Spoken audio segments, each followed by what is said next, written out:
Hello, friends. It's Bill here. I want to come to you with a little short freebie, not associated with my Sunday school lesson. Back years ago, I heard old Peter Lord. He was a pastor from Titusville, Florida. Phenomenal speaker.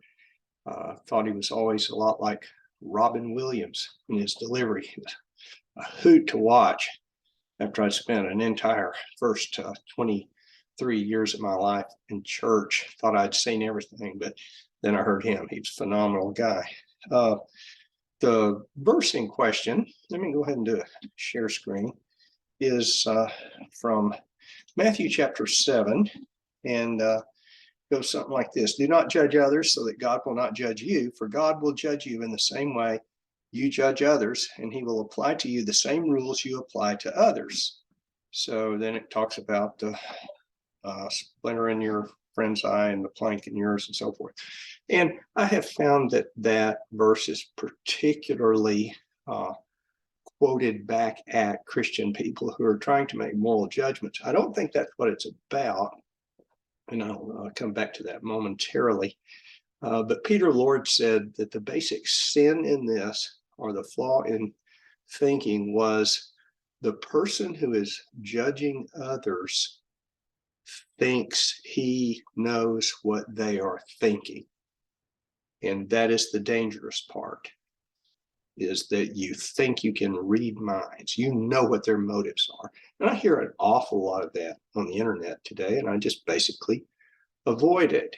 Now, the reason I say that it is not about making a moral decision is if you look at the next few verses down, which are never quoted back to you as a Christian, and that is verse 6. Do not give what is holy to dogs. They will only turn and attack you. Do not throw your pearls in front of pigs. They will only trample them underfoot. So in order to not do that, not to give what's holy to dogs, you have to figure out which people that you're encountering fall into the category of unable to appreciate that which is holy. Or don't cast your pearls before swine, those hard-earned spiritual truths.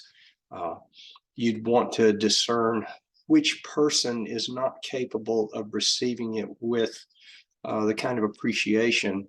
You know, if you try to give jewelry to a pig, it only irritates the pig because he didn't get enough to eat and they walk on it. So yeah, that's the point that Jesus makes here. And as Peter Lord said, this don't judge means don't condemn, don't harshly do these things. And that includes the notion on your part that you're warned against.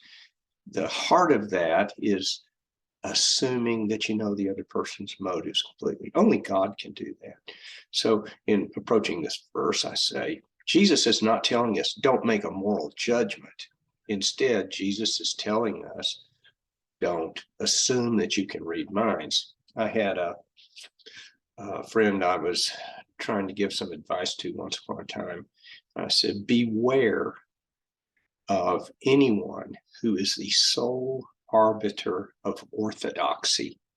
I remember as a college student, I was working in our church. I had a janitor task that was given to me. I was working in the church on a Saturday, and there was a knock on the door, and it was a pastor of a nearby independent church of some kind. He'd come by to see who we were and what we believed, since that particular Baptist church I was in was not Southern Baptist.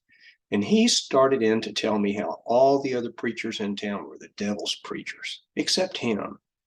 And I learned something from the encounter with that guy. He's the sole arbiter of orthodoxy, and he's the only one that can tell what's right and wrong. And he's got a reason why everybody else who says anything is wrong. And I find those people that I've encountered over the course of the decades that have come since I was 23, those people are very irritating. I don't want to be one like them.